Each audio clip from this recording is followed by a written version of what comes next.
Hello everyone. আজ ছিল আমার উইক অফ। আর সত্যি কথা কি জানো তো, উইক অফের দিন বিকাল হলেই মনটা খালি ঘুরতে যাই করে, বাড়িতে মনই বসে না। তাই ভাবলাম চলো একটু ঘুরেই আসা যাক, মনটাকে তো শান্ত করতে হবে। তাই চলে গেছিলাম আজকে পাটুলিতে।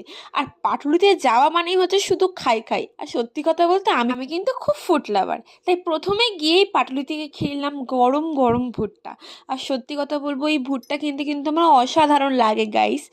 তাই ভুট্টাটা হাতে পাওয়ার সাথে সাথে আর লোভ সামলাতে পারলো না, ঝপ ঝপ করে খেয়ে নিলাম ভুট্টা। তো ভুট্টাকে অনেকটা টাইম স্পেন্ড করার পর মনে একটু ঠান্ডা ঠান্ডা খেতে ইচ্ছা করছে, তাই খেয়ে নিলাম একটা কর্নেডো। আর সত্যি কথা বলতে আইসক্রিমের মধ্যে কিন্তু আমার কর্নেডো খেতেই বেশি ভালো লাগে।